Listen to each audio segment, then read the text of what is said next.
Leonidas drops the stun and drops the full ult. Oh my goodness, look at the health bars. It's a quad kill. Should find the kill. Lunara will clean up that fight.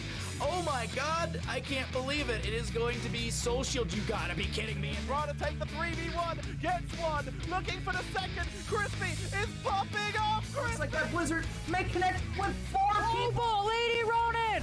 Oh my goodness, what a chat! That was really good. Hello everyone, welcome. Nexus Gaming Series Division D East game is what we have tonight. Mockery is just sorting out a couple of logos, but I am going to be casting with Mockery this evening. Just got him muted for the moment. Hope you're all having an excellent time. I've had some lovely computer troubles I've been dealing with. Oh, with crashes and blue screens, and my computer's starting to show its age a little bit, but we're going to get through. We're going to get it done. I'm going to let these teams know that we are ready when they are, and Mockery can let me know when he's all set. But I'll let them know so we're not holding them up. We'll jump in when we can. Let's go over to the map selection screen, just to let you know the state of this series as it loads on in. There we go. Let's take a look here. Rise and Grind, our team in the blue today, banning out Cursed Hollow and Volskaya Foundry.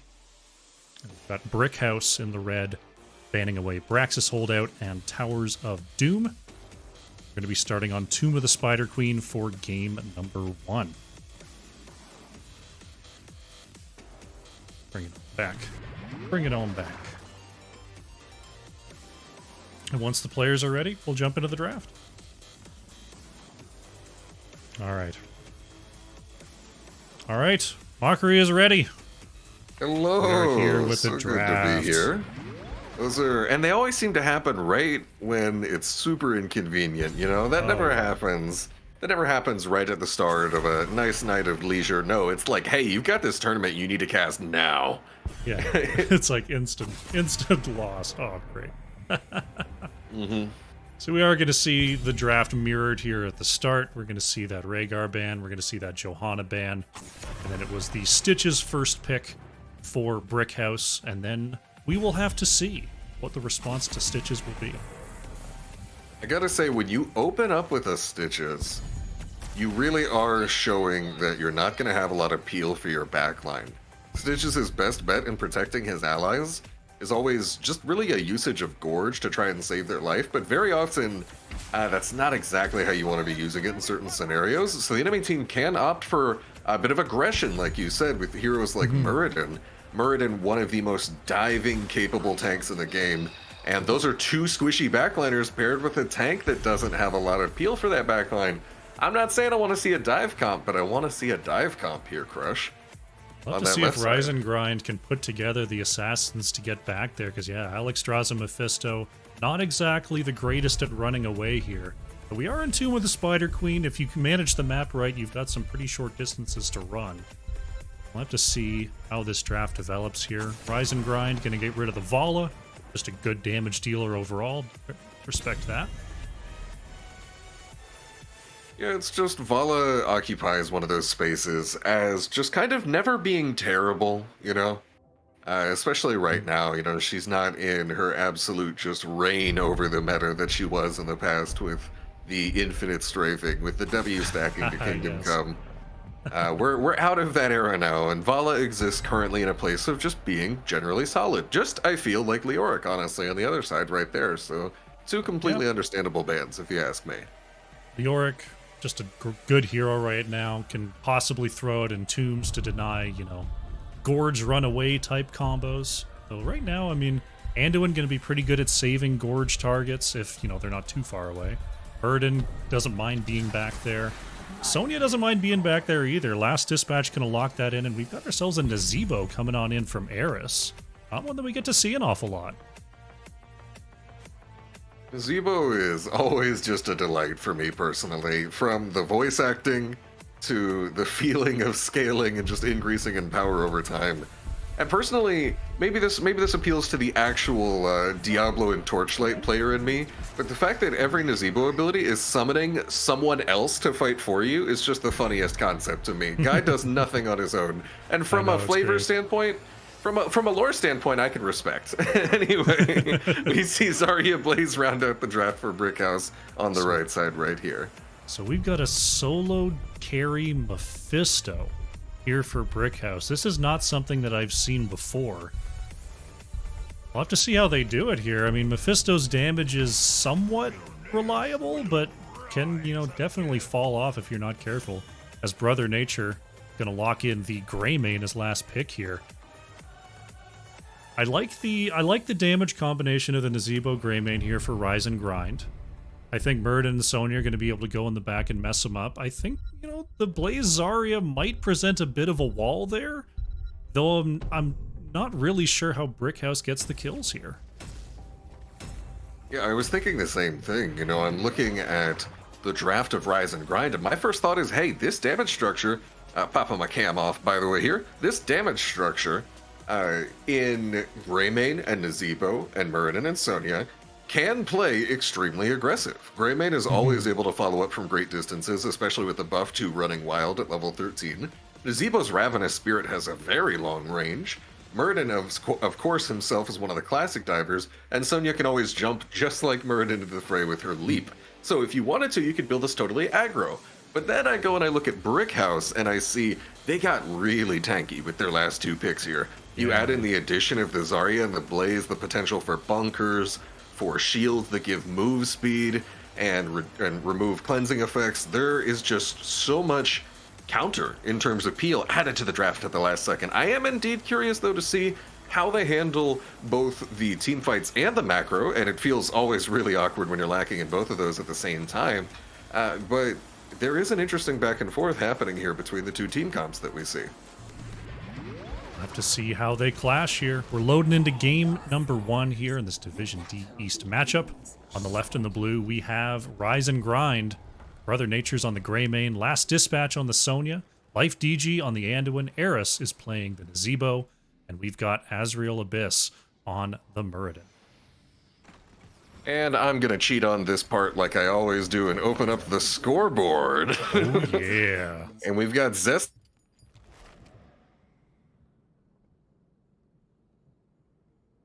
And Tater on Mephisto. Crushinator has left the game. Big Pog, there's a pause. Welcome back, buddy. So good to see you. I don't think they know that I can't type to them. I'm gonna message them on Discord real quick. Yes, we can't tell them. We can only type in here. Yeah. All right. All right, cool. Let's go. All right, I told them on Discord we should be okay. Just a little internet hiccup. I'm all right. It's all good. It's a fantastic start over here at twitch.tv/thecrushinator on the tech side today. Goodness gracious me. But I was going to say, as the co-caster, when you're not in charge of the camera, yeah, throw that tab up. You just get to read the names. It's lovely. Lovely, lovely, lovely. Oh, dude, I've got my own stream going, so I need to still worry about the camera. But you know what? I don't care if people see my unprofessional nature. It's 10 times easier. We've clear. Looking pretty good on the side of Brickhouse to start things off. They're able to step up, for the most part, get those gems. Little Sol just needs to grab that. Very nicely done.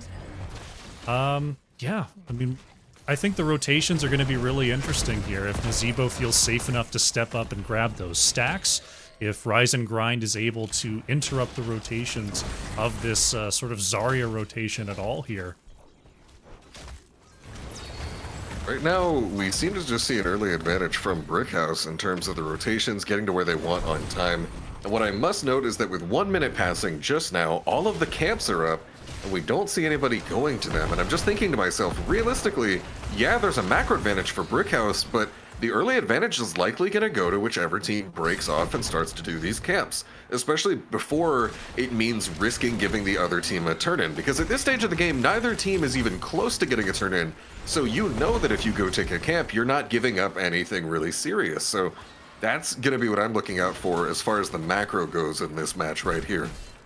We'll have to see if there's any priority onto those camps. I know at the higher levels of play, they're on those camps very, very quickly. Here on Tomb of the Spider Queen.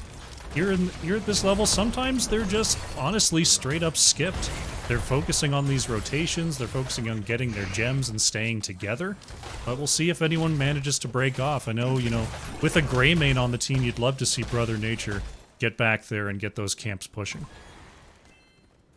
Yeah, Greymane, always one of the fastest. If you want a non-hero damaged consistently for very high amounts of sustained damage, you want a Greymane. That means if you want a mortal race, you want a Greymane. You want a split pusher to kill buildings, you want a Greymane. You want camps done, you want a Greymane. And it would be absolutely wonderful to see that part of his kit utilized right here, but it looks like we're seeing mostly a wave clear focus. And Brickhouse still with the rotational advantage, kind of just a back and forth game, as it seems both teams just content to wait around, fish for a few hooks or picks, and just see whenever this first objective happens. Yeah, I mean, just we see Rise and Grind, they're moving up here. We see the wall coming on out onto Scheiborg, but this there's just a little too much beef this early in the game for Nazebo to really chew through. Once those stacks get up, once, you know, you see the Spider quest completed and some later talents picked up, that's going to be more of a problem for Brickhouse. But right now, they feel comfortable just standing right in the face of Rise and Grind. Oh, as we see a hook onto Murd, and Azrael Abyss able to just dwarf toss right on out of there. Not too concerned at the prospect of getting hooked at the moment. And realistically, it's hard to land consistently good hooks before the addition of Gorge without getting them all just yanked away by the Anduin here. The Anduin pick just complicates things so much for Little Soul. And I know you have a lot of experience playing frontline. You've got to have been annoyed by that in the past, Crush. Definitely. It's like you're wondering, it's like, you think, it's like, do I throw out hooks to bait the Anduin ability? How often can I realistically do that? You know, my threat goes away once I use the ability, so it's, you know, you end up in this dance of where you just kind of stand there and, you know, look threatening, which, you know, has its perks, but it's nice to be able to press your abilities now and again. Yeah, you're resorted to just being a paper tiger posing for the enemy team at points in this game when you have to play tank into unforgiving matchups.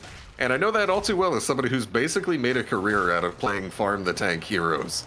So I know I make it harder, I make life harder for the 10 people that still play tanks in this game. As we see first web weavers going over to blue side at the moment, Rise and Grind taking the first objective of any game today in this best of 3, and we're already seeing a bit of a brawl breakout in top lane, damage exchange back and forth. Well, Soul's got to be a bit careful there. It's actually going to get blocked by the zombie wall, going down past half. Gonna stay okay, looking for that backwards hook, nicely done. Life DG in trouble as Tater's on the chase. Anduin be able to just barely survive there. Overall, see the web weavers doing some decent work in the mid. We'll see if it can get down the entire wall as the rest of Rise and Grind try to step up here. Crushinator, do you know what the best time to fight an Alexstrasza is? After Dragon. When she doesn't have Dragon Queen, exactly. And so the interesting thing about whenever you have an Alexstrasza is that Alexstrasza would really prefer to only ever fight when she can be a dragon. We see a gank on the last dispatch bot lane trying to zigzag serpentine to avoid the hook is going to be okay as Little Soul not even thinking about it. Yeah, just wants to go straight to the camp, and Sonya can do as she wishes. Blaze actually definitely walking over to mid and top, picking up the soak on Hungry Bear, who now holds at least 30 gems for the red side. Little Soul, in fact, also holding out a 49, about to be 51-2. They gotta get rid of these sooner or later. Well, Soul's gonna try to drop off solo, but Azrael Abyss in the area. Gonna make sure that doesn't happen. Greymane was trying to take that back camp, but sees that there might be a fight breaking out here. If Rise and Grind wants this, level 10 is getting kind of close for Brickhouse. They're gonna want to commit soon. Level 10, only a slight advantage for Brickhouse right here. Certainly one that can be exploited, though, as we see a hook almost connecting onto Brother Nature, but good dodge right there, stepping forward into the abundance on red side. Both teams exchanging damage, and now we see Eris and Hungry Bear in this kind of solo mid-top, almost Towers of Doom-esque off-lane counter rotations against each other. As we see, happy for the stacks here, almost at 100 at the 6.5 minute mark. That's pretty good. As level 10s are almost here, Brickhouse is going to get them first. We'll see if they can rip and engage. There's the Life Binder, Gorge, Durance of Hate. Blaze and Zarya still considering what they want to pick up here. It's going to be, oh, Graviton Surge going for the Zarya, going to try to group him and root him. And it's a combustion for Blaze, as the ults are going to come on out here, but Murden, the only one trapped. Last Dispatch able to move away there, is going to try to go back in. Shyborg in trouble, big leap coming on out from Sonya. Shyborg getting back up to high health. Sonya's actually going to be going down here. Huge Graviton Surge is going to secure the second kill. Life DG in trouble, is going to go down for the third. That's a lot of gems on the ground there. Ezreal Abyss was able to pick up a couple, but nice job by Brickhouse there. Uh-oh, Ezreal Abyss may have gone a little bit too deep. Is going to get slowed and actually lose those gems. Nice job on the chase there by Brickhouse. They've got the web weavers, they've got the kills. Let's see how they can push. That's just short of an ace for Brickhouse right there. Absolutely astounding with that team fight. And I gotta say, as someone who's played my fair share of Zarya, there is no fight that Zarya loves more than you stand there, I'll stand here. We both hit each other until somebody dies. That is Zarya's favorite fight in the entire game. And that's exactly what we just saw. And just absolutely able to trade so much damage back and forth into the immediate bottom push. Even need a threat in this bottom keep. Probably not the full structure, but at least that keep is going to face some pressure right here. And Brickhouse using this opportunity to cycle over to mid. Looks like the pressure is going to be on the mid here as Rise and Grind tries to clear up that bottom web weaver. Shyborg looking to step up, get a bit of damage. Now the rotation's going towards the top side. Last Dispatch is actually going to get hit by the Durance of Hate over the wall. Graviton Surge comes out as well. Sonya has to leap out. Less than 100, it's taken away. Mephisto on the chase. Oh, the Skull Missile almost connects, but Sonya gets away. But it looks like this top fort's in serious trouble. Yeah, just so much siege pressure coming out in favor of Brickhouse right now. And I gotta say that this just demonstrates a lovely understanding of what Zarya wants to do. You want to take advantage of pushing when you have a Stitches on your team and when you have a Zarya on your team. That opens up angles for your hook lanes. That enables you to use that sustained damage. Big combustion right here, gonna hit at least 2 targets. That's actually 3 targets on Rise and Grind. Last Dispatch now going down under the heat of Shyborg on that Zarya. Successful hook onto Life DG. Oh, love the jet propulsion follow-up. Life DG is gonna go down, and I think that's it. Alrighty. Yeah. I actually miscalled the ult earlier. That's actually Bile coming out from Lil Sol on the Stitches there. Used it very effectively in that corridor to make sure no one had an easy way out. Another double kill coming on through for Brickhouse. We're gonna see a boss push in the top lane. Right now, Rise and Grind, they've really just gotta hope that they can get the levels to outscale the health bars on the side of Brickhouse. You know, when I think about it, I think that the Bile from this game and Stitches, it's almost acting as a pseudo-earthquake, like what you'd see from a Thrall. You're really just looking to hold the enemy team in place while your Zarya and Mephisto go to work, and these are 2 heroes that greatly benefit from CC on the enemy team, in just landing all of their skill shots and being able to exist in perpetuity near the enemy team. So I love that bit of strategy, especially in response to Anduin, who can even negate some of your Gorges. So I think that is potentially a just 9,000 IQ lock-in from Little Soul. As we see, hold on a second, that's a Durance very deep in. Oh wait, damage being traded back and forth. Shyborg 1 for 1 between the 2 teams right now. Still a lot of damage being going on. What's going on here, Crush? We've got the Bile coming on out from Stitches. It's a 1-for-1 for now as Shyborg hit a huge ult there on the Zarya, but then Anduin came on in with an ult of their own. Brother Nature trying to go in there and reposition as this keep is starting to take major damage. The red web weavers are here on top of this boss. Little Soul is taking some hits there, has the negative armor, but 2 bruised right now. Is Rise and Grind to really chase that, and their keep is going to go down. Well, it's not quite going to get any damage onto the core of Rise and Grind, but still going to force them very far back on the defense. As we see Last Dispatch clearing out the bottom lane. And at this point, if you're Brickhouse, this is your game to lose. You're about to cruise very comfortably into a level 16 advantage. You have already enough gems for another turn-in because of those massive quantities that your players were holding earlier. At this point, the path forward is clear, and it is entirely on Rise and Grind to make a play to get themselves back in. They have enough for a turn-in here. I'd love to let them do it just to buy them time for level 16s. We're going to try to turn in on the bottom side here, but Brickhouse trying to move in. They barely out of the not have their 16s. It looks like they're just poking for now, as it's almost here. Oh, big hook almost lands on the Brother Nature there. this looks like it could be... Oh, it's going to be a 16 fight. Can Rise and Grind move on in? Hungry Bear does not connect with the jet propulsion. Tater on the outside, trying to get some hits on the got the turn in top.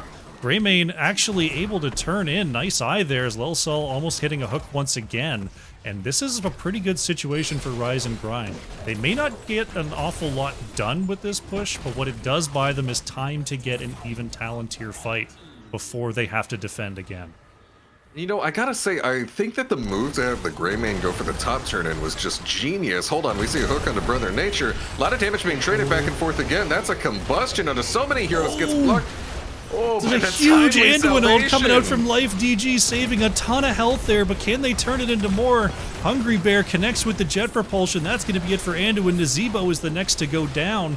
Tater hitting the big Durance of Hate, and everyone in trouble here. 4 go down. Brother Nature, the only one left, is going to fall. It's a full ace for Brickhouse, and they're going to be able to clean up their lanes. I don't think they can just walk in and win yet. But that's a toughie for Rise and Grind. I was hoping that they would be able to hold back and get a 16 fight. You know, I think you swap out the Mephisto for the Greymane. As in, if we had seen another high core DPS instead of Mephisto, then I think there's a legitimate argument to be made that core there is really easy. And honestly, based on how long these guys are coming up, I kind of think they had it anyway. But either way, you know, taking it just very easy, not gonna throw on core today, no siree, as Tater takes a lot of damage from the spider. Zarya full energy, Shyborg doing okay. And I just wanted to talk about that maneuver we saw a little bit right before that last team fight, where the Greymane slipped off to turn in top lane to secure the web weavers. To me, that is genius when you're against a comp like Brickhouse, because Brickhouse is built entirely around taking a 5-on-5, and if you disengage from that or play non-committally, oh man, I can never talk about this because they keep fighting. And huge here we engage see in the jet mid. propulsion. Eris is caught there as the bile is committed there by Lil Sol. Eris nowhere to go. There's a hook coming on out. Last Dispatch is going to have to move on out. Avoids the Graviton Surge, but now the red web weavers are coming down the lanes. No time for theorizing today, Mockery. I should have realized when you told me to expect aggression. That's on me. Here we go. So we see the two teams here pushing in. Brickhouse in a 5v4, still up level 16 talent tiers, but not for long. And what they're really looking for here is to take out this middle keep, get as much passive pressure as possible. As we see Azrael Abyss jumping in there. Brother Nature wants to come in, but very low on HP. Shyborg almost gets the finish, but the timely salvation from Anduin. Oh, Nice lost job Dispatch, by now gonna Life back out. DG there, has the save. Azrael Abyss trying to save last Dispatch. Good peel coming on out there, but the top lane is starting to collapse. The mid lane is down. The Dragon Queen is going in here, and Brickhouse is threatening to just bully their way onto this core. Lil Sol on the outside is low, but Brother Nature is going to be the one to go down here. Core past 60%. This looks like it's going to be a huge Durance of Hate. It's going to land onto everyone. Graviton Surge holding them steady as well. Looks like it's going to be just a double kill, though, as the minions crash in, and Brickhouse going to go up 1-0 in this series. Right there, I think we saw the strength of the 5v5 comp. And that I made a video recently about the easiest team comps in the game, and now I'm kicking myself for not including this kind of style of play in it. I mean, The it was just... ability- it was bully ball out there. I mean, they just stepped up to Rise and Grind and said, like, you're not going to be able to kill us. And just never had the chance. Only one kill on the side of Rise and Grind there that they were able to pick up onto the Zarya versus the 15 on the side of Brickhouse. I don't know, post-match screen here just to let you see all the stats. Yeah, unorthodox comp to be sure, but I thought they executed it really well. I mean, I love seeing styles of play like this, where you have a team that's not afraid to just keep coming at you and demanding an answer. And the truth is that, because it's a bit unorthodox, teams have very, very little practice just responding to that sense of aggression. And maybe you do really well in situations where you have teams where, you know, the early game is a bit of a handshake, you know, let's just get to our late game power spikes. That's a very common style of play. And the second you almost fall into the pattern of getting used to that, and then you go against a team that really just keeps running straight at you and forcing you to respond right now, it can be a bewildering change of pace. And you just love to see it executed as well as Brickhouse did right here, taking that 1-0. Really nicely done. That's going to pick them up the victory here. We'll bring it back. Bracer. I get my fingers crossed every time I cast a new series, and I'm always let down. Show it to me. I feel like Bahamut begging for the Azmodan and the Cho'Gall because it's true. Sometimes you just have favorites, okay? That's what I want to see here in Game 2. Absolutely. I'm yet to cast an Artanis so far this season, but I'm looking for it. And Artanis himself, you know, it's so weird to me as somebody that's been around in this game for a long time. Artanis was kind of a meme hero for most of his existence, especially in the game's early time period. You know, when he released, Artanis couldn't swap in the middle of his blade dash. It was so incredibly useless. He stood still and he just blorped it out there, and it was sad for everyone involved. Incredibly weak. And also, he was so weak, in fact, that Artanis was bugged to have a triple strike W, which was a 16 talent from the start of the game all the time, and he still had like a 43% win rate. Okay, it was bad. And so to see Artanis just get this slow trickle of buffs over the years, I gotta say that my perception of him as a meme hero is kind of shifting in my mind a little bit. When you slap on enough quality of life changes, enough buffs, enough better talents over the years, Artanis is kind of legit now, honestly, and I would love to see that as well. It's, you know, I think right now the off lane is expected to bring more to a fight than Artanis does currently, which is a little bit of a problem. Great brawling hero, really great brawling hero, great siege hero. Both of those are very useful in that bruiser role, in that off lane role. But, you know, up against, you know, Leoric bringing the Entomb, Blaze bringing the jet propulsion, Hogger bringing everything in his kit. Artanis can feel a little bit behind there. As we see the Mephisto ban actually from Brickhouse this time, and Azrael Abyss is going to be able to grab Johanna.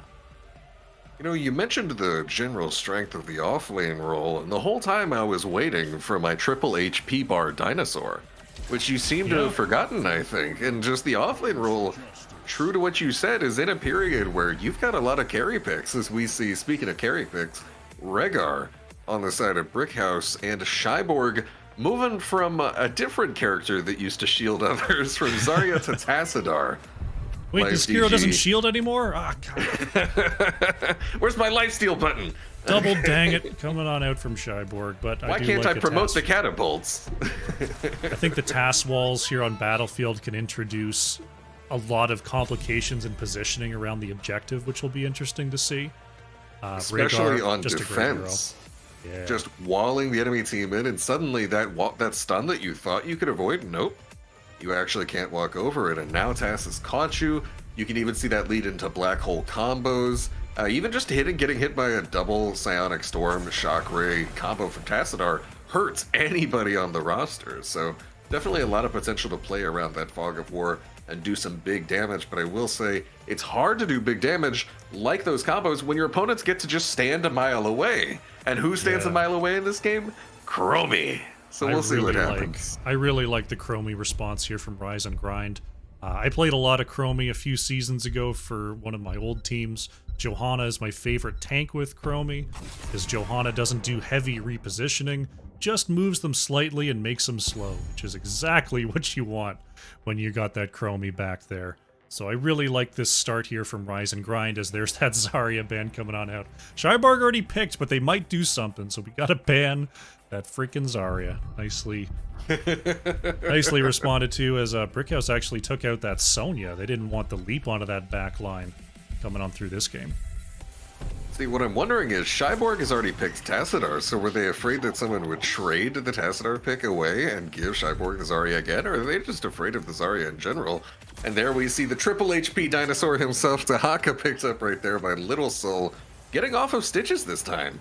And it seems like a bit of a role swap between the tank and the offlane, or maybe this is even main tank Tahaka. Who knows? The possibilities are endless here.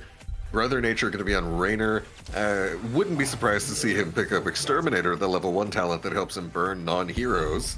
And Lost Dispatch going to round out the comp with Imperious right there. I like Imperious for the percent damage if you do end up going with the burn the Impure on 1. Extra stuns are always good, and this is a map where Imperius's, subpar wave clear at the start isn't a huge deal. So I think this could work here from Rise and Grind. It's going to be Sylvanas coming on through from Tater. Yeah, this looks like, unless there's a swap here, unless Lil Sol is just deciding to go play offlane this game, I think we might have a Dahaka main tank. Ooh. So Dahaka main tank, for those at home, this isn't generally the comp that I would pick into, but let's talk about when you can use it and why it works. Dahaka main tank utilizes the talents that buff Dahaka's Dark Swarm, which is his W. And while his Dark Swarm is active, he gains armor.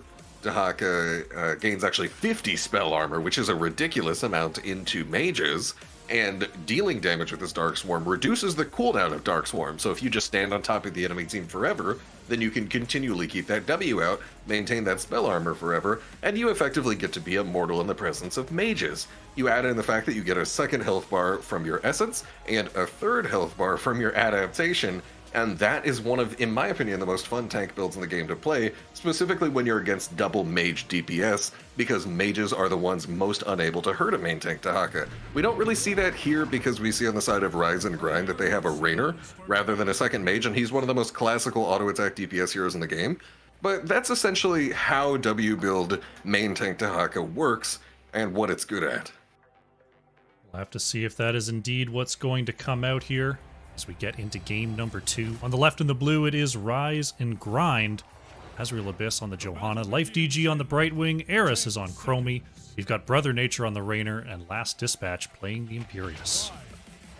Over on the right side of our screen, Brickhouse coming fresh off their first win, looking to round out the series right here and take it in a sweep 2-0. We got a Hungry Bear on the Blaze in that top lane. Over here in bottom, Shyborg bringing it on the Tass, Zesty on Rhaegar. Little Soul is with the 4-man. Is that a main tank Dahaka? We don't see the W talent level 1 though, so it's not exactly going to be the build I was just talking about. But Little Soul and Dahaka and Tater bringing it with you on us. The Sylvanas with the Soap Bar. Soap Bar, Sylvanas going to be the choice here as they scout that top bush. Dahaka going to continue to move around. They do see that time trap from Chromie. Quickly swippity swipe that away as Rainer is on the way down to the bottom lane here. One thing I used to do a lot with Rainer on this map was I would kind of sneak away from bottom lane and then loop my way up to top and solo take the top camp. I'll have to see if that's going to be the choice here from Brother Nature. We didn't see a lot of camp priority from either team in game number 1, so I'm not too hopeful that that's going to happen. It looks like we're just going to have ourselves a good old-fashioned 4v4 brawl in the bottom lane. The camp play on Battlefield of Eternity is honestly pretty streamlined. I think that if you were to describe the strategy of any map really just being a flowchart, it would be Battlefield of Eternity. Battlefield of Eternity has extremely simple macro decisions, and at the end of the day is just really about who ends up winning the fights. And so we see right here, with the two teams trading out damage, Little Soul actually eating a lot of his HP to that Rainer trap, or Rainer doing damage to him as the Chromie trap reveals so much vision on him. Oh, and a little bit of duel in top lane as well. Lost Dispatch and Hungry Bear trading some damage back and forth, but nobody's close to death yet. And already Brickhouse now starting to position for this bottom camp. Little Soul wants a drag. Oh, Life DG, you gotta watch out. Oh, grabs a minion. A little bit late on the trigger there as Azrael Abyss gonna catch up to Shyborg. Brother Nature is locked onto that front line, just making things difficult for Little Soul here. Right now, Rise and Grind definitely holding their own in the early going. Little Soul stepping up, taking a lot of damage in the process. Will get purged by Zesty for the unstoppable frame. Shyborg stepping away as they take a bit of damage. Little Soul's gonna hearth on out of here. We may see a Z back in. I'm of the opinion that maybe they should walk in and preserve that Z for later, but nope, looks like it's gonna be a Z in. Little Soul soaking bot lane, as we do see both teams actually going for the camps right here. Brother Nature on that Rainer, able to solo the Bruiser camp. Just barely, it seems. Actually losing a lot of HP in the process. Oh, Brother Hold Nature. on a minute. Okay. Eris gonna come up right and... wing. Yeah, you gotta... I think that's doable with the proper kiting. I didn't catch the whole exchange there, but like Rainer and Greymane solo on that very first camp can struggle a little bit if you take too many hits from those dogs. General rule of thumb, if you want to be soloing a bruiser camp early on as Raynor or Greymane, you want to be either with help, so i.e. not soloing it, or you tap a healing fountain first. Those are generally the requirements for doing it early, even as those characters that have pretty good camp DPS but don't have a lot in terms of self-sustain like certain offlaners do, like Sonya. As we see a lot of the early game race just going over to the side of Rise and Grind several thousand points of damage ahead, and they're up almost 8,000 damage here going into halftime, very slightly down in XP though, and there is a camp from Brickhouse pushing the spot side. Raynor was definitely on that objective straight away. We're going to see Brickhouse move forward and look for a fight here. Little Soul moving into the back as Eris and Life DG try to contain Tater on the edge. There's the wall coming out from the side of Brickhouse. Last bit dispatch going over the wall there. Tassadar is going to be the first to fall as the Chromie Sand does rain down. Rise and Grind look like they're going to have a very healthy Immortal for our first objective of the game. Rise and Grind just absolutely playing the game that they want to right now. And I gotta say, with Chromie DPS and Raynor DPS, it's pretty easy to win these Immortals. Whereas on the side of Brickhouse, we really only have one character who's even decent at racing, in the form of the Sylvanas. So I think that if you are Brickhouse, you have to win this game through the fighting. You have to go, and before both teams have the opportunity to race it out, you gotta just say, hey, we're taking you in a team fight. So we didn't see that right there, and the race potential from Rise and Grind just showing so much. Little Soul. Oh, wow. Okay. Had the essence ticking there, but the constant damage coming out from Chromie and Raynor just a little bit too much for the Dino Boy to deal with. Right now, Brightwing in the bottom lane soaking it out for Rise and Grind. His last dispatch going to land on it too. Oh my goodness, Sylvanas and Rhaegar are going to go down here. Rise and Grind are popping off at the start here on Battlefield of Eternity. Absolutely huge pressure, and I gotta say, this does not look like the team that just lost game one. They seem much more comfortable here, despite having chosen first pick after their initial loss. This is a map chosen by Brickhouse. And Brickhouse, a little bit at the moment, not looking great in this early game, as we do finally see, even after some damage to top lane, Rise and Grind's first Immortal go down. An attempted gank on the Hungry Bear in the bottom lane will do about 40% of his health and damage, but of course, Blaze is a very tanky lad and hard to take out. Life DG camping up on this bot lane, and we're now going to see Rise and Grind and the rest of the members head towards this top lane, but I don't think they're going to make it in time to contest this camp.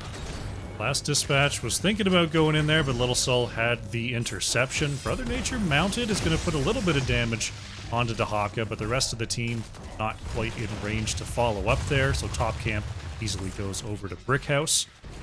Pretty hefty lead on the path to level 10 here for Rise and Grind. We'll see if they can keep up the soak, as Little Soul in the back is looking for more, but the Chromie Sands definitely make it difficult for Dahaka to flank. Chromie Sands make it difficult to enjoy the game. Let's be real.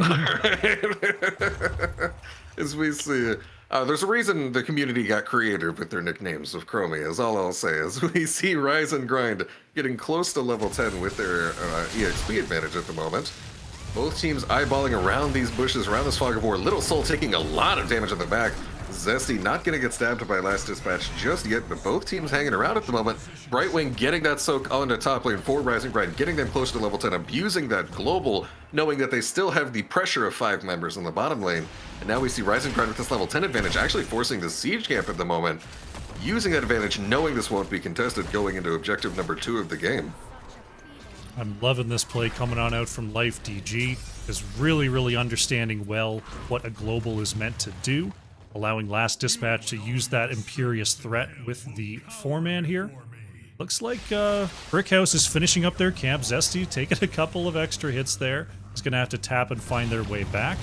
Eris and Brother Nature over the wall here, trying to do the same for Rise and Grind, as these Immortals are in defensive positions, so both teams do have a little bit of time to clean up their lanes before trying to venture across that mid area. Both teams just taking a moment to clear each other's camps right here. Dahaka's surely going to do the same with Little Soul in bot lane. He's actually just starting to rotate up, as we see both teams getting ready to exchange some damage on each other's immortals, meet each other for the kill. Little Soul gets the drag onto Last Dispatch. Ooh, and Mind Control's not gonna land, however, as follow-up. Gets the stab onto Sylvanas. Big damage onto Tater, gets Ancestral Healing. They're gonna be just fine, but wait a minute. Actually going back in, still getting chased by Blue. Little Soul misses the tongue. Shyborg running away, massive combustion coming up. Gets a lot of damage onto 4 members of Rise and Grind. Hungry Bear trying to follow it up here, but Tater and the rest of the crew from Brickhouse are a little bit too low to want to go back in. All the ults were expended. Little Soul's actually going to get caught by the Celestial Charge. Chromie damage, 1, 2, oh, the third almost hitting there. But the Last Dispatch almost getting hit by the Immortal there, but finishes the stun. Did pop the Angelic Armaments just in case. Oh, didn't shoot the swords. Last Dispatch, you're getting the Zoom of Shame. You gotta shoot those Zoom of swords. Shame? Oh, okay. I gotta follow up on my co-caster here. I gotta show solidarity. They do get the halftime show, though. They've got about a 9,000 health advantage. And Brickhouse looking to move across, but there's going to be some significant DPS on this Immortal before they get there. Now, Blaze getting time stopped by the Chromie during their advance will pause. Very significant race advantage once again in favor of Rising Grind. Jet Propulsion just barely not connecting onto Life DG. Now all of a sudden a reversal of the engage, a stab onto Blaze, an aggressive falling sword. Blue team chasing off Brickhouse. Now Rise and Grind gonna step forward yet again. A lot of ults used on both sides at the moment. Brother Nature stepping forward, does not want to get tongued by Little Soul. And there's Azrael paving the way for their teammates. Hold on a second, Little Soul going in. Oh, gets knocked away from the tongue. Brother Nature getting hit in the back there, but is staying fairly healthy, just trying to chew away at Little Soul. Nice auto over the wall from Chromie is going to help secure that kill. Hungry Bear, oh, goes down before the Ancestral can land. Double kill from Rise and Grind as Azrael Abyss is trying to stop the retreats. Tater and Shyborg splitting off here, managing to get away. Once again, this is going to be a very, very healthy Immortal for Rise and Grind on the back of those 2 kills. And just as a reminder to the chat, this is something that a lot of folks are unaware of. Your Immortal, as we all know, gets shielding according to how much HP it had when you won the race. But while your Immortal has any shield at all, it utilizes ranged attacks, which are significantly harder to defend against. And when it runs out of shield is when your Immortal transitions to melee attacks, bringing it much closer to the defense and making it much safer to hit. So the more you can stack up the shield, the much more significantly difficult the defense becomes for the defending team right here. And this fort, I would be amazed if it doesn't go down in favor of Rise and Grind. Dispatch goes in with a big stab on the top side, is going to force out the black hole from Shyborg. Furious continuing the chase here, trying to find something, but Brother Nature low in the back is being forced to back up. So it looks like the fort is going to go down and not much else here for Rise and Grind. We're hanging out in the area, but Rainer's already backed. This is a little bit dangerous here, Mockery. It's, you know, just hanging out in front of the enemy's wall sometimes doesn't work out for you. The enemy team at this point certainly does have the option as Brickhouse to go past the Immortal, not anymore now with this retreat, but they had the option at a few points there to just say, hey, Immortal, we'll deal with you in a second, all right? Let's take these guys that were here, these punks that think they can stay on our lawn. As we see Rise and Grind taking out bot Siege Camp, will now attempt to run away. Does have level 13 advantage for about a nanosecond now at this point. There it is, 13 has been achieved by Brickhouse. Both teams returning to equal talent tiers at this point. And there's not a massive advantage at the moment for Rise and Grind Crush, but they can materialize into something much bigger very soon.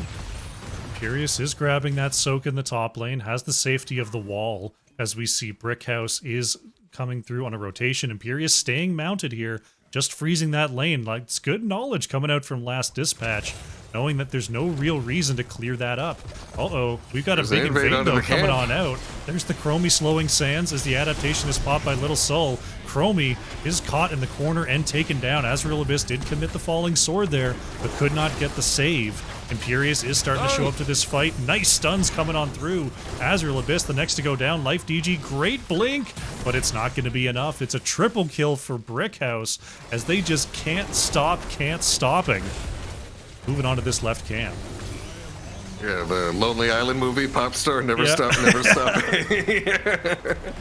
I gotta say, what we saw in Game 1 from Brickhouse in this series is that they are at their best in this particular matchup when they just run at Rise and Grind and just say, hey, we're here right now, come deal with us, and we're gonna take all your stuff. And then we look at this game, they're behind the whole time. They're not picking up any kills. All of a sudden, YOLO, let's invade it. We have equal talent tiers. We can make this happen. They will not see the aggression coming, and we will just pop in with that first strike. You love to see it, that play style, that game style that won it for them in game number 1, and you see it repeated here in game number 2 with a totally different comp, but still just showing that that's how they like to bring it. Doc coming up to the top side. The rest of the team a little bit behind. Last Dispatch is going to see it, but will get stunned. Double stun coming on out. Imperious is taken down. A very timely kill for Brickhouse. It's going to allow them to move onto the left side Immortal. Little Soul and Hungry Bear once again hungry for an engage as Brother Nature trying to step up. That corridor is really, really tough, though. Blaze does a good job of controlling that area. Stunned on the Immortal, though, is Sylvanas. Tater was a little bit threatened there, but able to get out. Uh-oh, stunned by the Immortal is Hungry Bear, though, has to pop the combustion. Is going to get the heals, but it's not going to be enough. Blaze goes down here. Great response from Rise and Grind. Tater gets over the wall. So many slows, though, coming on out. Azrael is just keeping them stuck forever. Gotta say, those zesty totems right there, making sure that only 2 members of Brickhouse died on that escape. This is going to be... at the moment, the race advantage is actually in favor of Brickhouse by quite a bit, but that's, of course, about to change with Rise and Grind about to get so much free DPS onto these Immortals. About to force it, and just about now they are ahead. Ooh, Little Soul. Taking some Missing damage some there. armor. Wasn't even burn the Imperious. Impaling Light on one for Imperious. That was a pretty nice hit there with the with the trait damage. But another 13,500 on the shield here. Despite the late game surge, Brickhouse has yet to pick themselves up an objective. Yeah, I think that this is really where we start to see who is going to win the game most likely, is who comes out of this ahead. And while this is in favor of Rise and Grind, Brickhouse absolutely has the option to say, hey, we're just going to go behind the Immortal and just straight up teamfight you. And that's what I would love to see at this moment, because that's what's been working for Brickhouse at the moment. It's just when they say, hey, all of a sudden we're here, fight us. And we will see, there is all 5 members once Blaze gets here in just a moment. Mind Control barely lands on the Brightwing, but too far away for the follow-up. And still now at this point just trying to defend on the side of Brickhouse. Hungry Bear on the backside here. I'd love to see a big flank come on through as waiting for a jet propulsion opportunity. Nice polymorph coming on out. Little Soul with the adaptation is going to go back to full. There's the zoning coming out from Tassadar as well with those constant psionic storms. Celestial Charge not going to land here as this Immortal is about to take down the fort. One more stun, and that's going to be it for Rhaegar. Great kill there coming out from Rise and Grind. Will they advance? They don't have the Immortal. Looks like they're just going to back away. Yep, in that situation, the 5v4 and equal talent tiers really isn't enough to be able to force your way all the way through and kill the core. I think that's a prudent decision to just back off and say, hey, getting the keep is a phenomenal outcome. Probably the best we realistically were going to get without getting more kills. Little Soul now taking the bottom siege camp at the moment. Not a huge XP deficit for Brickhouse, but definitely the constant pressure of these catapults in the side lane will prove to be a nuisance as they attempt to stay grouped for this next objective. Rise and Grind able to just simply step up and clear that camp away. Chromie with the full Q build now online. Piercing Sands and the, once again for the first time, Triple Sand Blast is ready to go. Looks like the teams are just trying to move around safely, trying to scout their way out. Left side Shaman camp is up here. We'll see if Rise and Grind wants to rip that early, possibly use it as bait, as Tassadar actually going to reveal it with the Oracle there, and put a little bit of a spook into Rise and Grind. At this point, if you're Rise and Grind, you are perfectly content to just say, hey, this is our game.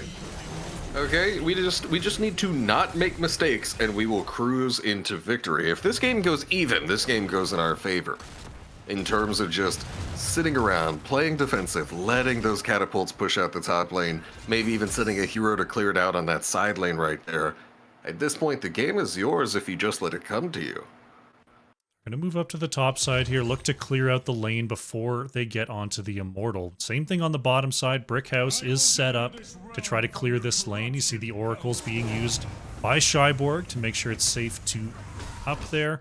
Little Soul is looking for a flank, is just going to go and put a couple of autos into this Immortal before slinking back into the brush.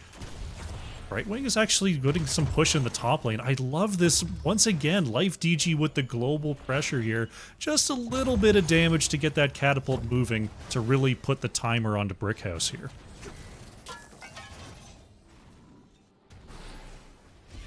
Now at this point, you gotta start thinking about 20 being on the horizon for Rise and Grind, only half a level away, and they are playing exactly as we've said, just very passively. Just saying, hey, the onus is on you guys. The burden to engage is entirely on you. They are actually stepping forward at the moment, maybe getting a little antsy, but I think the right call is just to say, hey, come fight us before you're 20. On our terms, on our turf, where we get to use our stuns. But Brother Nature is stepping forward, getting some damage right here. Little Soul, not gonna look for a hook right there. Gets polyed. No my MC on the Life DG. Life DG is going to spawn on the edge. The drag is not going to connect there coming out from Dahaka. Level 20s are close, but not quite close enough. Love to see them just wait just a little bit longer here. Brickhouse would love to just jump on this fight immediately. Little Soul looking for an opportunity. Life DG once again boarding away with that polymorph. Dahaka is going to find the drag there onto Last Dispatch, pulling Imperious away. Hungry Bear, might be stuck in as the black hole is committed by Tassadar. 20's so close here for Rise and Grind as they keep up a very good defense here on the left-hand side. And I gotta say, Brickhouse giving it a valiant effort trying to fight. Oh, wow, was that a self-cleanse from Life DG? I think that might have been on that Brightwing on the Dahaka tongue. Not 100% sure, but a big engage right here. Hungry Bear's in there, gets the Ancestral Healing. MC went on to Johanna. Little Soul missing the tongue. Big Jet Propulsion responds with a big stab from Last Dispatch. So many abilities trading back and forth and nobody is dying, but 20 is finally here for Rise and Grind. 4 members of Rise and Grind getting to lock in their final set of talents. Chromie got to do it 2 levels ago. Eris doing a good job of counter-engaging in those fights. That piercing sands in those areas are really good here in the late game. Just getting through the Dahaka and Blaze health bars into that backline. We are in race positions here. It looks like Rise and Grind once again going to be picking this up fairly easily. Brickhouse just peeling away as much of that shielding as they can. Getting about half the shielding, a little more than half off, of Rise and Grind's newest Immortal. It feels like they get one every couple of minutes at this point here. Was able to win the race so consistently this game. Up 9 kills to 4, and you know they're thinking about ending the game. And you know that when you're trying to get some siege damage out, one of the most effective singular abilities in the entire game at that is Rainer's Hyperion, which is just about to come off of cooldown. Hold on. You got a flank on the top side cooking here for Brickhouse. Last Dispatch is watching the bottom side. Here they come. Little Soul is leading the charge. Azrael pops the Iron Skin in the back. Chromie is trying to move away. Nice time trap is going to control that area. There is the combustion going to be interrupted by the Heaven's Fury. Polymorphed on the outside is Sylvanas. Pops the Unstoppable to try to get away. Does get on out of there. Azrael Abyss is very low. Can Brightwing come on through with the save? There is the Falling Sword. I think canceled the teleport from Brightwing, unfortunately. But staying alive here is everybody so far, which is very strange as there was a ton of back and forth in that fight.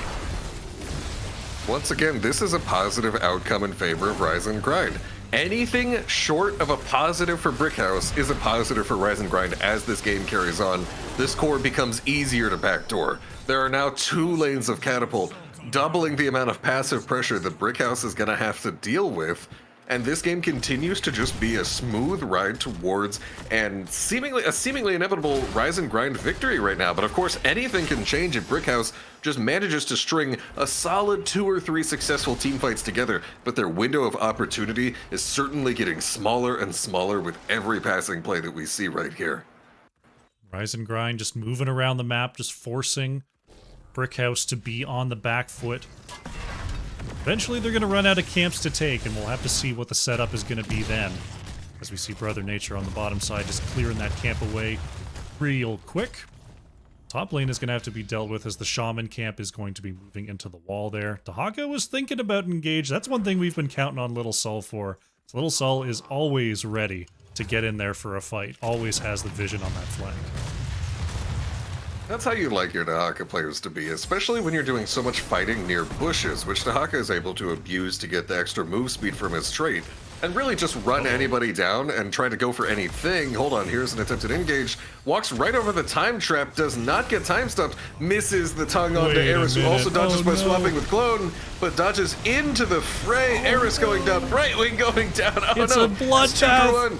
Two for two. Coming on out here as Little Soul is being chased away and slowed. Last Dispatch can't quite get the stun there. Shyborg Huge putting Sonic huge Echo. damage out, and that's going to be Raynor going down. Oh no, Rise and Grind showed they were clearing top, and Brickhouse just immediately invaded the camp. They're going to get the 3 for 2 here. Wow. That wasn't What where have I I was told expecting you? the next fight. What have I told you? Brickhouse consistently gets returns when they just step up and fight. And you love to see it right there. Getting the 3 for 2 in their favor. Taking both Raynor and Chromie, both of the race DPS for Rise and Grind, off of the table, gives them a free halftime onto this Immortal. Death timers are not super long, so we still get the opportunity of one more 5v5 unless Tater, almost doesn't get stabs right there. Asriel still running them down. Sylvanas doesn't this have is any trouble. wind. Oh, Mind control. she doesn't. Oh, what a wall from Shyborg, but there's the Heaven's Bolt. Azrael needs a flashlight, and that's going to be Sylvanas. Last Dispatch has these swords to try to move back in onto Little Soul. There's Brightwing coming on in to make it a 3v2 as well. Swords almost connecting with Dahaka there. And now Rise and Grind are on the way back. Sylvanas is still down, though. Rise and Grind looking for an opportunity. Dahaka has to burrow down. Last Dispatch is going to connect, but a nice heal coming out from Rhaegar is going to hit twice as the counter engage comes on through. Hungry Bear with the movement speed on the explosion there is going to secure the fate of Imperius. Nice job on the jet propulsion as well. Wow, that Chromie damage is serious business. Shyborg's got to watch out. You know, there's just been one image that's just been stuck in my head ever since the fight that we just saw, the very start of it, Crush. What's that? Is that seeing Johanna using the flashlight to take out Sylvanas, noted Banshee, is the closest thing we get to Luigi's Mansion in Heroes of the Storm. That's all I'm saying. It's basically yeah. the same thing. It basically is. And now we see still Imperius dead on the side of Rise and Grind, a 5v4 in favor of Brickhouse, and they need to take this time and use it to their advantage, as we see the Immortal getting raced down, the Force Wall into Life Nice DG, play. gonna be able to blink heal out of there, and Mind Control does not connect either. No fight in favor of Brickhouse at the moment. Rise and Grind able to get away, but at the cost of their Immortal. Going to see Rise and Grind take a little bit off the shields there, but still 26,000 health for Brickhouse to work with here as it moves up the top lane. We're approaching the 26-minute mark in this game, so there's a lot of structures in the way, but it's going to take quite a bit of damage for Rise and Grind to even save their keep at this point. So just so the chat is aware, the way that objectives scale in Heroes of the Storm is not like the way the heroes scale. Objectives actually get stronger every single minute. And so right here we have a 25-minute Immortal. Hold on, that's a huge tongue into Mind Control onto Imperius. Last Dispatch popping the shield, getting the friendly Falling Sword. Actually looks like he's getting away. Oh man, and then the huge combustion on the backline. Black Hole. Azrael was looking for resets there on the Falling Sword, but still has a 20-second cooldown. Everyone's staying alive there. Nice job by Rise and Grind to save that. Lil Sol almost picked up a very timely kill there as the Immortal down past half health as it gets onto the keep wall. What a drag from Little Soul is going to land onto Brother Nature, and that's Raynor going down here. Brickhouse, can they keep on surging forward? They just keep on finding pick after pick here. That is the turning point right there, as that tongue onto Raynor secures the 5v4 advantage in favor of Brickhouse. They're looking to take their first keep of the game and open up a win condition, open up a way to just walk to the core whenever they can take even one more successful fight at this point. Will allow them to turn the series all the way around. They do have catapults pushing their own core down as they run away right here. Tater gonna get out. Looks like everybody's gonna get out after that massive play by Little Soul. Wow, they've still got some work to do, Crush, though. They are not even ahead after that play, but it almost feels like the momentum, the energy levels certainly have to have just gotten a boost on the side of Brickhouse. Unbelievable stuff there. I mean, I'm looking at the talents. Dahaka didn't even go for the elongated tongue. It seemed like that was a 7-range tongue that somehow landed onto the Rainer and got the drag there. But now Brickhouse has a double camp in the top lane pushing in. They're working on the bottom camp to keep these catapults at bay for at least a little bit longer here. And hopefully for them, find enough time to have a good solid team fight without their lanes collapsing. Now, utilizing this advantage, knowing the Rising Grind is in the top lane clearing, Brickhouse gets to clear out that bot fort, no problem. Take out that sidewall, no vision allowed for Rising Grind. Get that wall out of setting here. up, yeah, get it out of my face. And now Brickhouse going to use this time to establish control of these bushes, get vision, and maybe jump Brother Nature. Here comes Brother Nature Lil in Soul. trouble. Force wall Shyborg soon. has the damage. Nice drag coming on out, but there is the cleanse coming in from Sylvanas. Mind Control is going to bring Eris back into the fold here. Sword as the resets. Falling Swords are coming on through from Azrael, but that's a 30-second cooldown now on Falling Sword. The Immortals are up, but nobody went down. Rush, when was the last time you saw an Immortal that had 60,000 HP? The HP bars, the little mini bars inside their health bars are getting tiny at this point. Oh my goodness. I do not remember the last time I saw a game go this long on Battlefield of Eternity. This is baffling. I didn't even know the HP could get this high at this point. As we see Little Soul walking away, both teams just absolutely racing it out, but the race heavily going in favor of Brickhouse at the moment, actually up 14,000 damage. We'll see if that's going to still be the case. We're in defensive positions here, so the teams are going to have to move across and find a fight. Little Soul, they're checking the outside area. They see the traps. As Dahaka going for the super deep flank. Hungry Bear coming as well. Eris is going to scout them out. Hungry Bear is just way in deep, looking for a jet propulsion. Is going to have to walk on back here. Azrael Abyss is going to watch that flank. Little Soul wants a drag. Mind control not going to land. Whoa, this is so stressful, Valkyrie. Oh, it's just the tension, you know? It's the will they, won't they? It feels like I'm reading a real slow burn at the moment as we see Little Soul backing away from the time trap. Will get polymorphs. Now completely walking away. MC does land onto Johanna. Azrael got the Iron Skin, gets hit by the jet propulsion, actually taking a lot of damage. Forced to Falling Sword for their own safety. Claps onto Hungry Bear. Azrael getting very low, so is Light DG. Ancestral doesn't land! Ancestral didn't land. Down. It's a double kill for Rise and Grind. Life DG is trying to get away from Little Soul here. Mind Control does not connect. Tater is trying to get away, but is going to be taken down. It's a triple kill for Rise and Grind. Chromie actually getting soloed on the bottom side by Shyborg. And this is chaos on the battlefield here. Tassadar is trying to hearth out.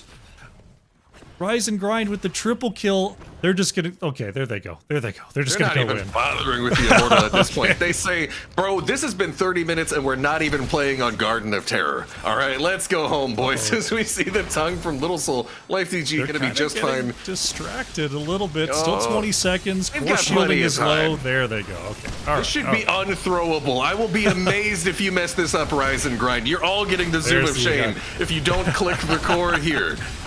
21, 20%. Hyperion's going to be enough there. Rise and Grind are going to even up the series in an instant classic. Nicely done. You get the Zoom of praise right there. Rise and Grind taking it 1-1, and all of a sudden, this is an even series. Oof. This is a best of 3, so we only got one more game right here. This one's for all the marbles of slight shiftings in the standings of the regular NGS season. You know, the largest of stakes. Granddaddy of week 2. Gotta say, goodness. just these teams absolutely fighting for their place right here, and you love to see it. This has been a fun one. Taking a look at the post-game stats, we see Brother Nature on the Rainer, top siege, top hero damage, getting over 100k there. Shyborg on the Tassadar, cresting 140,000 hero damage there in game number 2. What a battle. That's going to be, wow, that's a really good one. I really like that one. I'm excited for game number 3 here. Oh, me as well. I mean, when they play like that, it's just fun to watch. Absolutely. And after some quality fighting and quality back and forth in the first 2 games. Oh, wait, hold on. I think I just clicked on in-houses or something. Wait. This Wait, this isn't Div DNGS.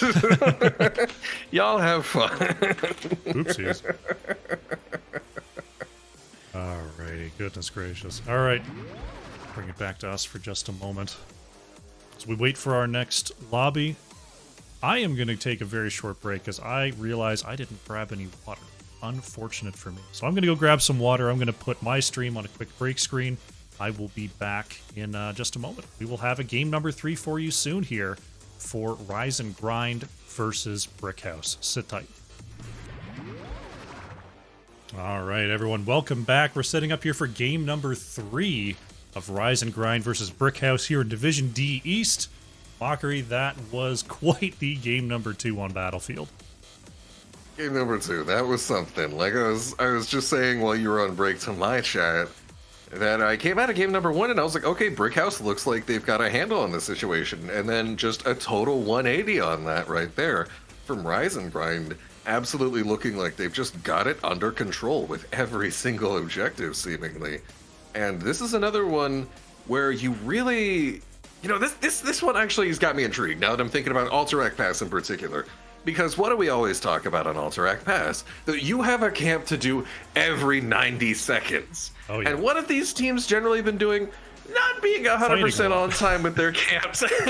Just fighting a lot. So this element of the game right here, how often are they going to actually do their chores? Will they do the nulls on CD? Is it just going to be a bloodbath? Are they going to take their nulls and then it's a bloodbath? I don't know. Yeah. I just want to see how they play it at this point. We'll have to see what the macro knowledge is like here. Whether they're going to focus on that, whether it's just going to be big time fight time once again. Let them know that we're all ready to go when they are ready.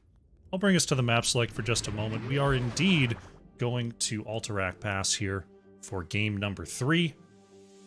No Sky Temple, no Shrines tonight. Can you imagine a series where Infernal Shrines is not picked or banned? Is that even legal in Heroes of the Storm? Is that allowed? I don't think that's allowed. We're going to have to talk to these teams about that. Mm-hmm. We may Goodness even have gracious. to deduct their standings in That's right. of supreme importance NGS season as we see players are ready right here to take us into this Alterac Pass game. Tracer, you won't. Please, let's just see it one time. All right, there we go. Let's jump into the draft here. We're going to Alterac Pass. We've had some interesting comps coming out from Brickhouse. We just got out of a Dahaka main tank. See if they've got anything spicy cooking up for us here on the big 3-lane map. Yeah, that Brightwing was pretty... That was a good Brightwing from Life DG last game. Respect the ban. And realistically, anytime you're playing on a sufficiently large map, especially those with 3 lanes, you just need to respect the efficacy of globals. The ability to cross the entire map in an instant makes your ability to soak, to clear out side lanes, anything you want to do, just 10 times more effective. And so it wouldn't surprise me if we also see at least similar priority onto Dahaka, maybe even onto a Falstad. I don't think we've seen anything about him so far in this series, but this is one map where he can tend to pop up right here. Or even stage dive ETC, you know? I always say let the cow fly, but nobody ever does, you know? So a lot of potential options right here. We'll have to see what the global situation is. See if Rise and Grind is actually going to remove that Dahaka, or if they aren't too worried about it here. As Vala is going to be the next to be banned, so... Rise and Grind did ban Johanna from second pick the first game. We'll see if they have the same idea here. Schmackmo, thank you very much for the follow. Smitty Werb, thank you for the follow earlier on. I missed you there. But hope you're having a good time as we wait for our Johanna ban from Rise and Grind. Fairly normal bans right there, except the Ana. I don't know if an Ana player just did something horrible to one of the members of Rise and Grind. I don't know who that old lady could harm like that, but they seem to have a thing against it with the 2 bans right there. Zesty must bring the noise on the hero. Potentially, but I gotta say, is it worth letting them have the Rehgar, though? Rehgar, I know getting some nerfs after last patch, but I can't help but think he's gotta be more scary than an Ana. I mean, on this map in particular, if Zesty is helping out with that back camp, Rehgar definitely going to be more of a help there than Ana would. But, You Rise seem to and be Grind? implying that teams will be doing the nulls. Well, you never know, right? I mean, last dispatch, going with Dahaka Murden. So Azrael going back to the Murden here. I was wondering if Brother Nature was going to pick up that Rainer or that Greymane again. We might see that in the later picks. Yeah, there's always just different options for it. You can go on this map. Junkrat, a particular favorite on Alterac Pass, but you've got so many different options. Tell me that's a stage dive. That's ETC Hungry Bear on Hungry Bear. ETC. That could be an off lane. Coming on out from Brickhouse as Shyborg snaps up the Tychus. I think that's our first Tychus of the day coming on through. Definitely going to make things a little bit difficult for old Dahaka and Murden. Whenever you see a Tychus, I don't necessarily think of him as matching up super well into Dahaka Muradin. I usually think of him as something that you often pick into like a Diablo or even a Garrosh, just getting to shred through that armor, getting to shred through those massive HP pools. Into Hogger, in particular, is also another one you see Tychus into. None of those really on the table, as we see only the front line getting shown by Rise and Grind early in their draft strategy, hiding the entire rest of their comp here. I want to see... Really, this is going to just dictate the entirety of what this comp is going to be like at the moment with what they show us right here. So Life DG's last two healers have now been banned away, so we're going to see a new healer here for Rise and Grind. We'll have to see what the damage option is going to be, as Vala, Sylvanas are now off the table. Rise and Grind.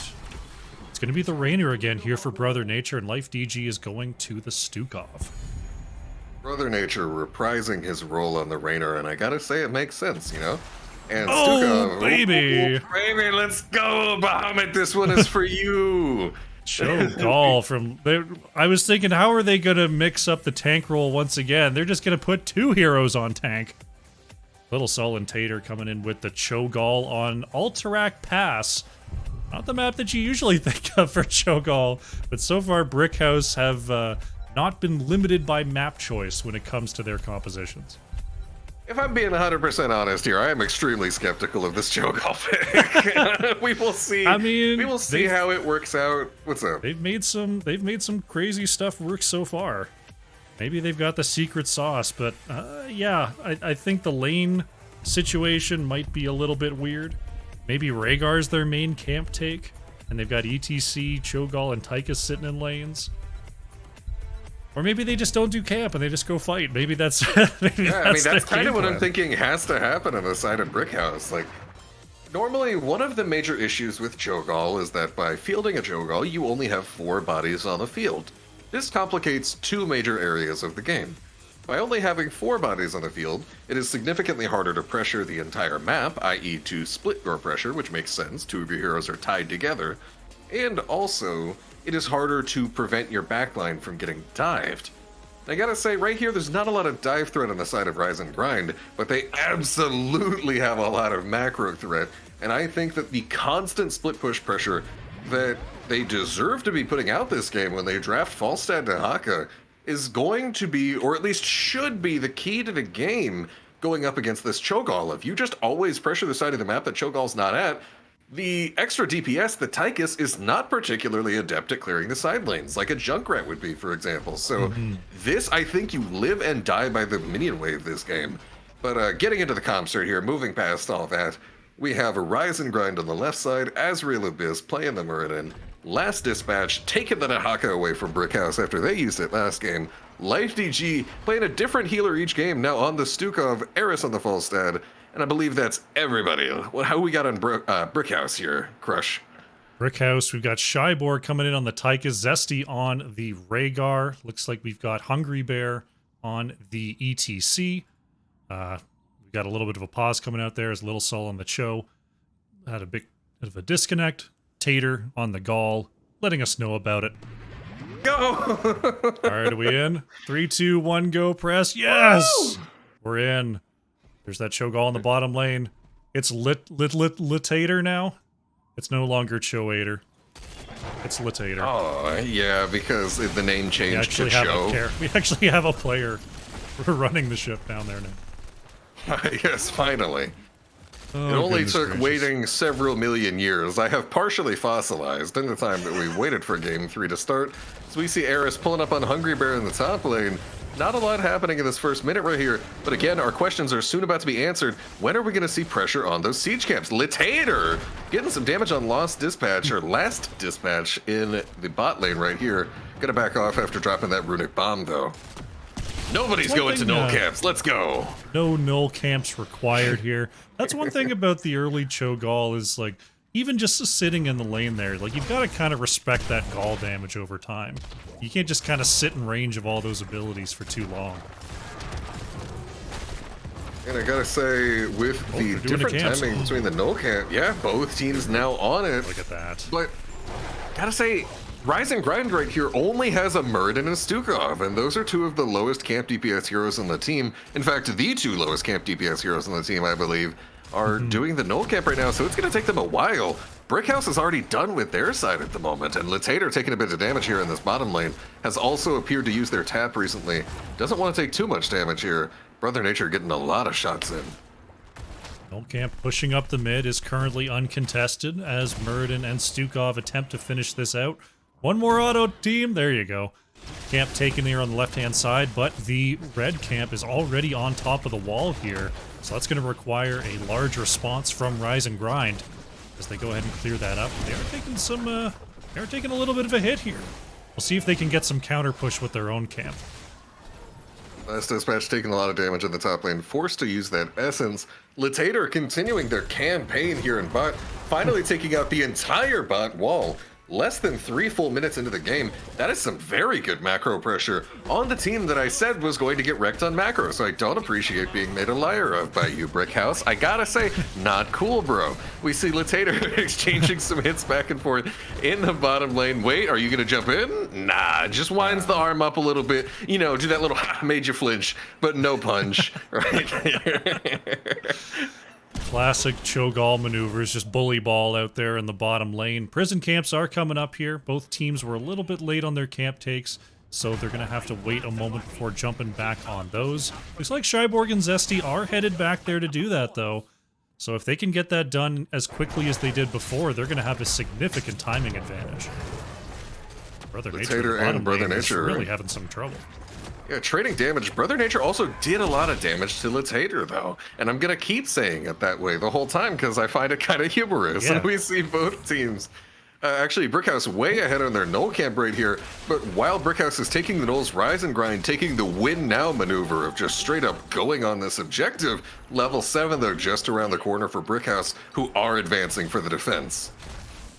Here they come. Cho'Gall is trying to get the stop there. He's going to get interrupted a couple times. 17 seconds as it is taken back. Rise and Grind are going to have to clear up the mid. We'll see if they want to move back to their camp or if they're going to be forced to defend their objective here. Right now, Dahaka and ETC are actually still dueling it out in the top lane. Just kind of a lone samurai situation going up there. It looks like Brother Nature and Life DG are going to peel on back. It's not Exterminator for Raynor, but should be significantly faster than Muradin at clearing out this camp anyway. We're seeing a lot of pressure onto this bottom fort from Brickhouse right now. Utilizing their advantage that they have from clearing these siege camps so much faster. I love that slap animation on that skin. Just absolutely backhanding the fort. Last Dispatch's tongue does not connect. And now Raynor still getting close. There it is. There's the finished camp. Popping the trait on him. And blue side, Rise and Grind making yet another move onto this objective. Almost half the time on this objective already gone. Cho'Gall, though, on the other hand, finishing off this bottom fort. Yes, there it is. Done. The worth it completed there. Didn't even go down for it. Nicely done, taking out that fort. 4 seconds. We'll see if they can hold it any longer. Zesty's trying to channel. Is going to get interrupted. Nice silence pool. And Rise and Grind is going to take their first riders of the game. They've still got a hefty push going on mid here. This Last Dispatch is still with a basically full health camp up on the wall. That null camp gonna get cleared out fairly quickly by Brickhouse at the moment, who now have to defend against an objective. Getting that first fort pretty nice, but now this is the part where their limited macro is going to be tested. Especially with the lack of Echo Pedal on that ETC 7, their split push wave clear is not necessarily phenomenal within this comp. So this is where I expect to see some siege damage. A lot of damage on a Hungry Bear top lane. Wow, Harris actually diving under the fort, taking only one shot. not going to be a big problem. Now Zesty and Shyborg on the rotation toward top lane, looking to get the gank right here, actually going within their own walls. That's just going to be top gate, not going to lose the whole fort after dropping Hungry Bear. There's a tongue, though. Fast dispatch connecting the drag, allowing Eris to move back. Top fort taking some damage, bottom fort taking some big hits as well, as the Hyperion's online, actually peppering up Cho'Gall just a little bit. Who's trying to clear away this wave in safety. Brother Nature's got to watch out for those runic bombs as Cho'Gall continues to go in here. Azrael Abyss, is that the sledgehammer? Yeah, sledgehammer Murden mowing down that fort. Hungry Bear gonna get slapped away by Life DG. Great peel from Stukov on a hero whose peel is overall not that great outside of that ult. Man, I've been playing this game so long, I remember when Sledgehammer used to drain ammo from buildings. Back when buildings had limited ammo, Sledgehammer used to take out, if memory serves, 4 shots, making him run out even quicker. Both teams taking their null camps right here. That's going to be a quick exchange and expect to see some action in the mid lane soon. Split push, Latater up on the top side, working on that wall next as Last Dispatch tries to get some stuff done. There's a big flank, though. Oh, what a great drag connection. It's going to be a gust forward. Lextra stun. There's the silence as well. And that's going to be our first kill onto Cho'Gall coming on through for Rise and Grind. Great rotation there. And it looks like they're just going to move right onto the top boss. That's an easy boss right there after getting the double kill onto Cho'Gall. Zesty and Shyborg are on the scene. Both of those null camps still exchanging hits. They recognize, hey, we're probably not going to win that 2v4 on the boss fight. Let's just go ahead and clear what we can with what we've got while we wait for our Cho'Gall to revive. Cho'Gall will be up in time to contest this next objective. And no major talent tier advantage for Rise and Grind just at the moment. Both teams still pre-13. There is going to be a lot of pressure onto this top fort. But honestly, I think if you're Brickhouse, you just take the fight on equal talent tiers here. Later getting the hit back, but Dahaka has the Lurker Strain to push back and move away. Prison camps are now up. Falstad in the area would love to get on top of that. As Rise and Grind look like they are moving towards this objective. ETC continuing the split push in the bottom lane. Did pick up that stage dive, so we'll be able to join the fight when necessary here. But objective started up by Rise and Grind. And it looks like Brickhouse, after clearing that boss, finally ready to contest. Hungry Bear and Eris actually dueling it out in the bot lane. Looks like they're going to back off from one another. Moving over to this objective. That's a stage dive from ETC. Hungry Bear looking at Brother Nature. Will get stunned by the Storm Bolt into an immediate Dahaka tongue. The chain CC is wild. Brother Nature finished off by the Shyborg grenade. 2 kills in favor of Brickhouse. They're looking to see if they can get more. Life DG trying to peel away with that weighted pustule. Eris throwing back those hammerangs. A little bit of a delay there. Slide. Oh, Hungry Bear with a huge slide on the outside. Eris could be in some big trouble as Latater punches on in to find that kill. Shyborg going to start the channel for Brickhouse. What a turnaround there from Brickhouse. That stage dive was money. Yeah, that stage dive just barely connecting with the Stukov at the end. When you get those just barely tapped you right at the end, those stuns always feel so nice to get. And just securing the wonderful positioning onto the Falstad, guaranteeing those kills. That's exactly what you need if you're Brickhouse right here. These objectives, you're starting to talk about soon pressuring keeps. You've just got a few more forts left at this point, and you're starting to get towards the later parts of the game. And let's see here, Rise and Grind, I don't think they can even get in position to contest this at this point. This is just going to be a Brickhouse objective. We do have nulls, though, for Rise and Grind in mid lane. Are going to get the Raiders pushing on in. Good split here from Rise and Grind. Hawka's up in the top lane, Falstad in the bottom. The rest ready to try to defend the mid. They're on even talent tiers, but they've got to watch out for those engage ults coming on through. Cho'Gall can dash in and knock you back with that Twilight Hammer. So positioning is going to be very important here for Rise and Grind.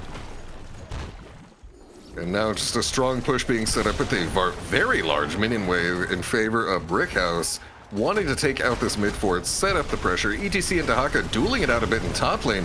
Last Dispatch actually taking a significant amount of his health bar in damage. But hold on, also pressure in mid lane. Latater going in on Life DG.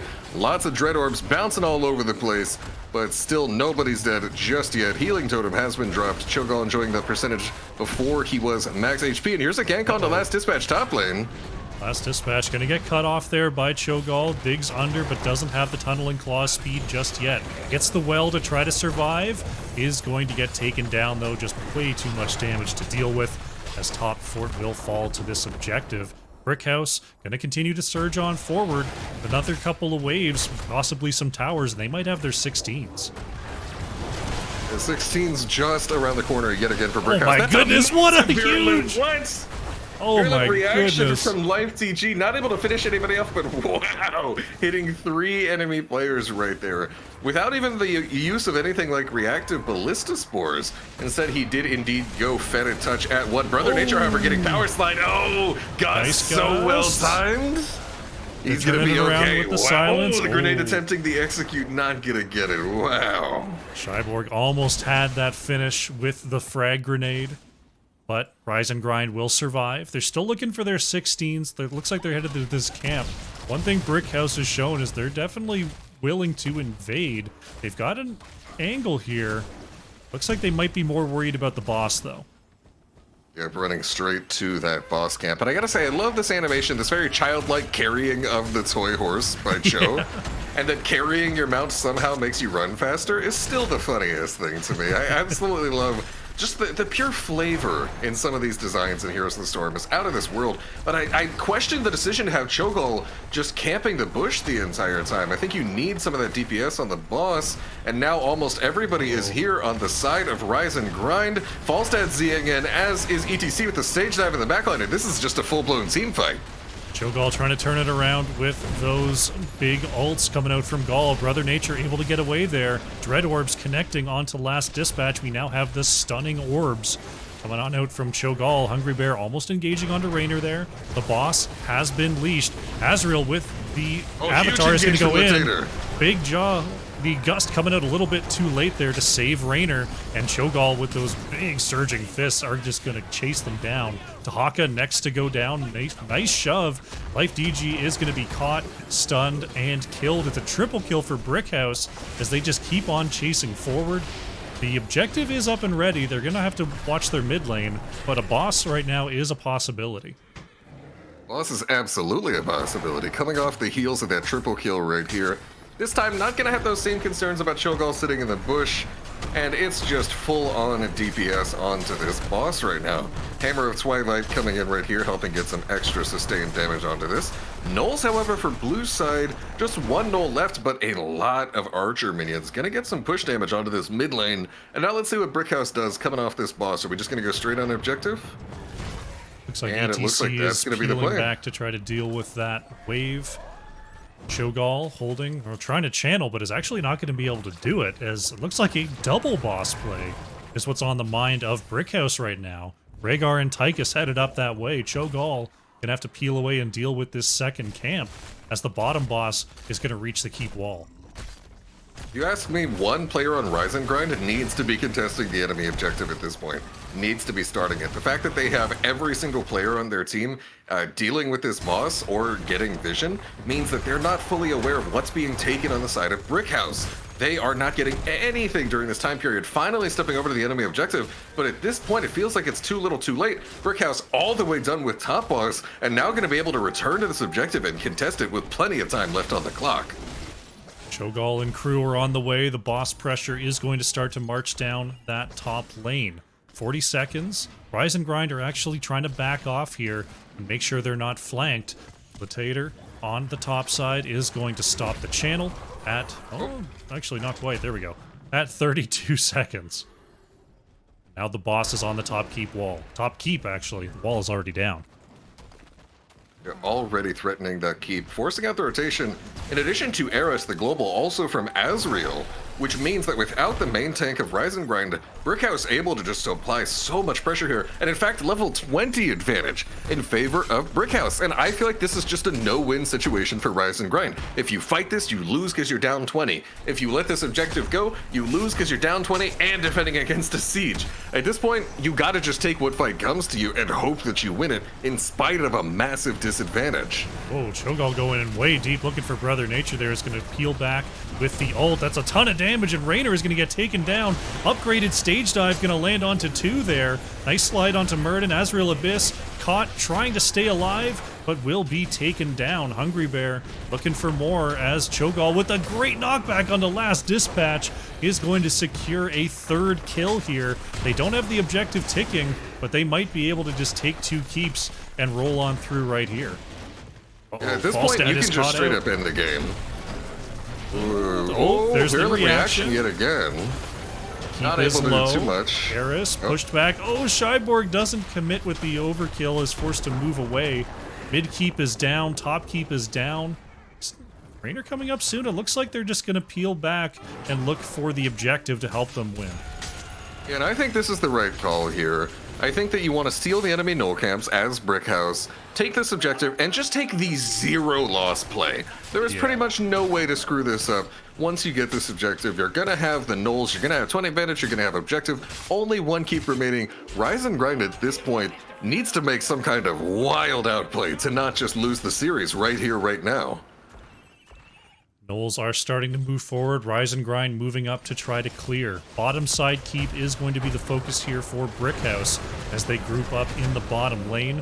Riders are on the way, and Rise and Grind, they're going to get the clear on the mid. They've got to make something happen immediately as they start to move towards the bottom lane. This bottom keep not long for this World Hyperion used by Brother Nature on that Rainer actually seems to temporarily extend the life of that bottom keep. Now, first Far Strider coming in this mid lane, and nope, we see Brickhouse going bottom. They just want to finish off this keep, and they want that core as fragile as possible. Zero bonus armor afforded to the core now, but this is an all or nothing thing as this core does regenerate HP. It's losing HP very quickly. Massive slide from Hungry Bear. Zesty taking some damage. That is a huge stage dive. This core is just melting, and there it is. Brickhouse going to clean it up with the 2-1 victory there. The Cho'Gall comp on Alterac Pass coming out ahead. I told you I had no idea what was going to happen, and then I saw the drafts, tried to predict what would happen, and was still wrong, chap. Gotta say, absolutely crazy stuff that we saw right there. One of the more fun series that I've watched. A little bit of struggles on the side of Rise and Grind to get kills in that last game. We saw a bit of themes of that, of one team struggling to get kills in some of these matches tonight. But I gotta say, just the plays, man. The big damage bonuses, the just running in off of those aggro stage dives and taking Rise and Grind in those team fights. You love to see Brickhouse. I think that, honestly, just through watching these three games, I understand what Brickhouse is good at. They just love running in and fighting. We saw it game 1, game 2, game 3. It is what happens. They just run in there, and before Flailing Swipes or Mighty Gust can even save anybody, Brother Nature just getting popped by all that damage just really shows that aggression is the name of the game for Brickhouse, taking this best of 3, 2-1. Very well done. Nicely done indeed. We're going to put up the talents here for just a moment. We're going to see if we can find ourselves an interview with the members of Brickhouse. Mockery, do you want to meet me down in Lobby 2 in the NGS Discord? Alrighty, I will see you there. Let's get down there. Alright, looks like we are joined by Little Sul and Tater. Welcome and congratulations on the victory. Thank you very much. Thank you. Really entertaining series there. Really back and forth from start to finish there. I'm tell sweating about, after game 2. That was a long one, absolutely. I mean, tell me about just sort of the draft philosophy in general. That was the thing that sort of struck us the most, bringing out a lot of different styles of comps there on all three maps. Is this something that you're able to sort of like practice in your off time, or is this sort of off the cuff type strategies for you? So we're like, we kind of just play heroes together a lot on the regular. We were a group of friends who play heroes who decided to make a team. So we've kind of practiced a bunch of random stuff here and there. So we do get the opportunity to practice some kind of wonky stuff, and it's fun to be able to pull that into NGS. There's one of those. Yeah, go ahead, Tater. I was going to say, I know you mentioned we did 3 very different things across 3 games, and as far as our drafting strategy, I would say we were similarly across the board. That ranged from we got all 5 heroes that we like went in planning to get, to everything was off the cuff, to here's the goal, we'll take what we can get, and got some of it. So yeah, absolutely all the way across the board there. You know, I will say just one thing that I kept bringing up throughout the series tonight is yes, the drafts were very different game by game, but the trend that I overwhelmingly saw is just, I said over and over, when Brickhouse steps up and just says, all right, come here and fight us right now. When they run in there, the results are consistently good. I saw over and over and over again. Every time you guys just went in and said, okay, we're fighting now, it always went in your favor across every different style of draft. So, not a lot of consistency in the draft in Heroes. In the play style, I totally see it. Yeah. I'll say that in game 2, there was absolutely a point where Soul was shot calling and just said, every time we just kind of go at them sideways, that's what's working out for us. So let's all 5 wrap around the back of them right now, and it's working a lot better than trying to take things front to back. Yeah. Yeah, well, super, super entertaining series there.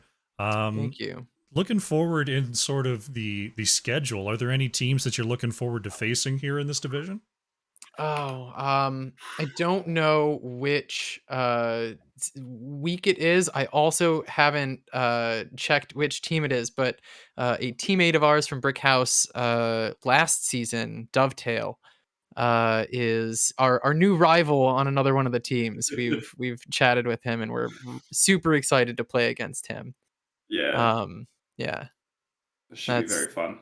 Yeah, that's about it. I mean, we've been in Division D before. There've been a lot of. This was not our first time playing this team. I think there were maybe some new faces shuffled in, but yeah, a lot of good folks that I see their names often in and out of NGS games. So yeah, it's gonna be a good season.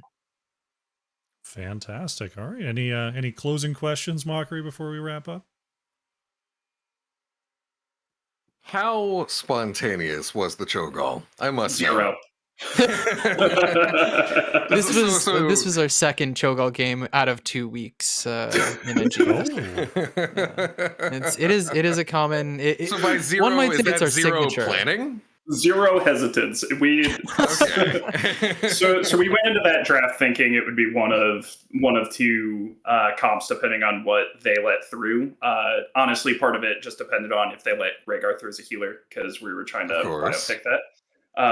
And once we saw the Rhaegar at that point, it was like, okay, we're gonna last pick Cho'Gall. All right. Okay. Yeah. You'd love to see it. Yeah. Well, thank you for giving us something spicy to look at right there. It's very fun. Absolutely adore playing him. We figured we'd come in as the Cho and Gall pair for the interview too, just for yeah. We were having a lot of fun commenting Latater. Yeah.